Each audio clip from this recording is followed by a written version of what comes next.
Jangan lupa subscribe YouTube channel Metro TV News dan pastikan untuk menyalakan lonceng notifikasinya. Pemirsa, karena varian Omikron terus meningkat di daerah, tentunya ini membuat dampak bagi pembelajaran tatap muka yang akhirnya terkena imbasnya sehingga memunculkan klaster-klaster ataupun potensi klaster baru di sana. Salah satunya adalah seperti di Jawa Tengah. Kita akan coba simak seperti apa informasi selengkapnya bersama rekan Rida Pulpi langsung dari Jawa Tengah. Saat ini, Pulpi, dari informasi yang dapatkan sejauh ini sampai dengan hari ini, apakah kasus yang melibatkan Omikron atau varian Omikron ini meningkat di Jawa Tengah dengan signifikan? Iya, untuk kasus COVID-19 di Jawa Tengah sendiri ini memang meningkat pada bulan Februari sesuai dengan prediksi. Namun meski begitu, pada bulan Februari ini terjadi peningkatan kasus yang juga diperkirakan bahwa menurunnya pun juga akan sangat cepat asalkan masyarakat tetap menaati protokol kesehatan dan juga mencegah kerumunan. Nah, selain itu untuk kasus Omikron sendiri ini di Jawa Tengah memang hingga saat ini sudah tercatat setidaknya ada 9 kasus per data kemarin. Ini tersebar di beberapa daerah, antara lain di Kota Semarang, Cilacap, Pekalongan, dan juga Sukoharjo. Maka dari itu dari Gubernur Jawa Tengah Ganjar Pranowo sendiri menghimbau agar Jogotongo ini kembali diaktifkan untuk mencegah terjadinya penyebaran kasus COVID-19 yang meningkat pada bulan Februari ini. Nah, selain itu untuk pengambilan sampel kasus COVID sendiri ini seluruhnya di Jawa Tengah akan dites menggunakan WGS atau Whole Genome Sequencing untuk mengetahui perkembangan kasus Omikron di Jawa Tengah. Nantinya jika ada ditemukan kasus Omikron akan langsung ditindak oleh pemerintah setempat dan juga akan dilakukan tracing dan juga tracking terhadap masyarakat yang melakukan kontak dengan pasien yang terkonfirmasi positif Omikron tersebut. Selain itu Ganjar ini juga meminta kepada Dinas Pendidikan dan Kebudayaan untuk kembali mengingatkan Satgas COVID di masing-masing sekolah agar semakin memperketat protokol kesehatan di sekolah-sekolah yang melakukan pembelajaran tatap muka.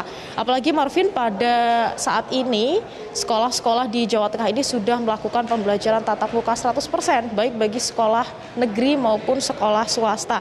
Dan tentunya hal ini juga bisa cukup riskan, akan mengakibatkan terjadinya penyebaran kasus COVID-19 dan memunculkan klaster baru yaitu sekolah. Selain itu dari pemerintah provinsi sendiri ini juga terus menggencarkan vaksinasi terutama bagi anak-anak usia 6 hingga 11 tahun, lansia dan juga bagi masyarakat yang memiliki komorbid. Ini didahulukan bagi mereka untuk mendapatkan vaksinasi dosis pertama, kedua, dan bagi mereka yang sudah mendapatkan dosis kedua minimal 6 bulan, ini digencarkan kembali untuk segera mendapatkan dosis ketiga atau booster. Ini berguna untuk menciptakan kekebalan masyarakat sehingga dapat mencegah terjadinya penyebaran kasus COVID-19 yang meningkat di Jawa Tengah. Terutama juga bagi masyarakat atau bagi anak-anak sekolah yang mulai melakukan pembelajaran tatap muka. Karena di beberapa daerah di Jawa Tengah sendiri ini sudah mulai bermunculan klaster-klaster baru, yakni klaster sekolah yang nantinya dikhawatirkan ini akan semakin memperparah angka COVID di Jawa Tengah. Marvin. Masih ada sekolah yang terpaksa menghentikan PTM di sana. Bagaimana langkah antisipasi dan penanganan dari pemerintah setempat?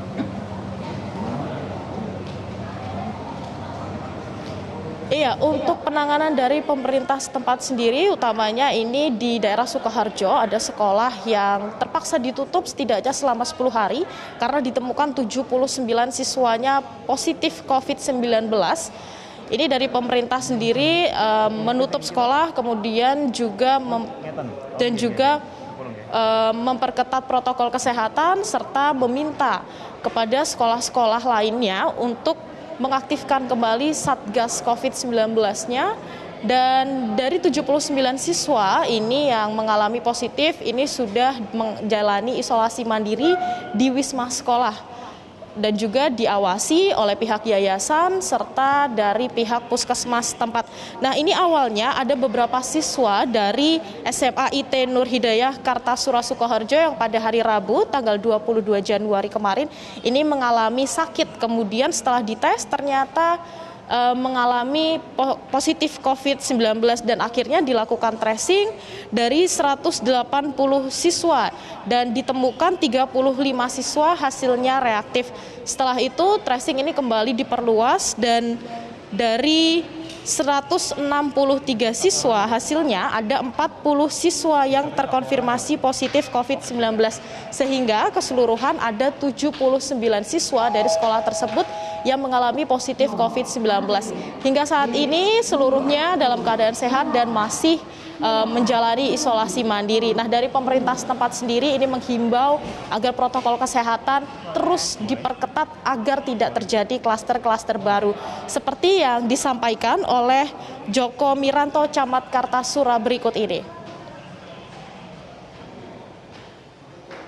Nah, langkah kami khusus yang di SMA Nur Hidayah, kami sudah menyarankan atau menghentikan pembelajaran tatap muka sampai ada perkembangan lebih lanjut selama 10 hari ke depan. Kemudian kegiatan selanjutnya di samping untuk SMA atau sekolah yang terkena klaster ini, kami menghimbau kepada warga masyarakat, jajaran di desa-desa ataupun kelurahan untuk tetap mengadakan, mensosialisasikan dan mengedukasi kepada masyarakat tentang 5M. Ya, dengan melonjaknya kasus COVID-19 pada bulan Februari yang sesuai dengan prediksi pemerintah sebelumnya ini diharapkan dari masyarakat tetap menaati protokol kesehatan dengan ketat meskipun acara olahraga dan juga kesenian diperbolehkan, namun dengan protokol kesehatan yang lebih ketat untuk mencegah terjadinya kerumunan, ini diharapkan masyarakat dapat tetap waspada lagi dengan adanya varian Omikron yang sudah mulai masuk ke wilayah Jawa Tengah agar tidak terjadi penyebaran kasus COVID yang semakin tinggi di wilayah Jawa Tengah. Marvin. Pulpi, terima kasih untuk informasi terkini.